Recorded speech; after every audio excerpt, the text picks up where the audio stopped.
fight a good fight.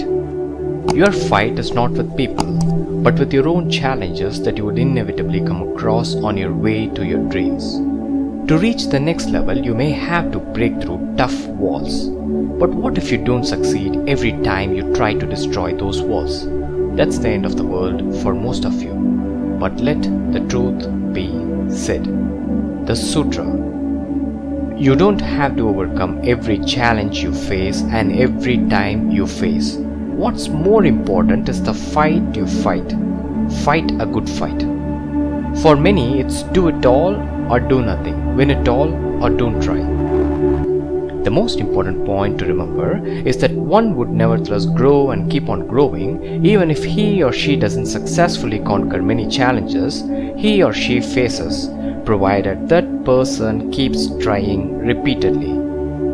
But the question is, regardless of whether you successfully overcome a hurdle or not, are you fighting like a warrior? Do you fight a tough fight? Are you tough? Beings from other planets always ask me inquiringly, Maharishi, why would I fight my fight in a hard way when I'm only going to fail?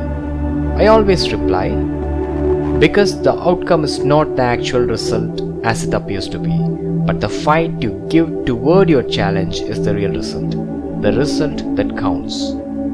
Which is to say that you may have lost the battle, but you are preparing yourself to eventually win the war.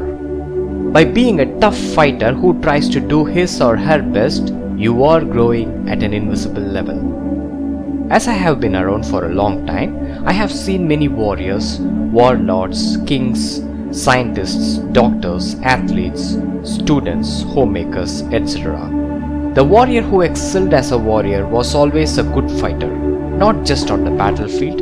I am not talking just about it, but also one who fought bravely against the hindrances surrounded him. The homemaker who was great at managing a family, whether during the era of Lord Krishna or Jesus Christ or just 100 years back, was also a great fighter and never got bogged down by the hurdles that she faced. I have seen doctors across different time periods, and all those who were excellent were also tough fighters. They never won all the battles, but they found many wonderful cures, all because they fought hard each and every single time in the name of service. Take a look at Mr. Edison from your planet. Didn't he fight hard with his experiments? Every time he tried to uncover something, he failed initially. His subtractions laughed at him jeeringly at first. But what always happened next? Edison seemed to know that how hard he fought was more important than the outcome. Champions are all made from their fights. They once faced insurmountable challenges, heartbreaking hardships, painful practice sessions, lacerating lessons that were mind-boggling, and numerous hurdles which they fought. They never won all of them. That's why they win most now. In fact, they fail miserably many times over, but only after giving a good fight. Today they are at the top because of all the progress they have made on the way. The growth is the result of all the fights they fought on their way. True courage is to fight bravely even when the odds are against you, but the odds cannot be against you forever. The odds may favor you the next time you go on to give that tough fight of yours.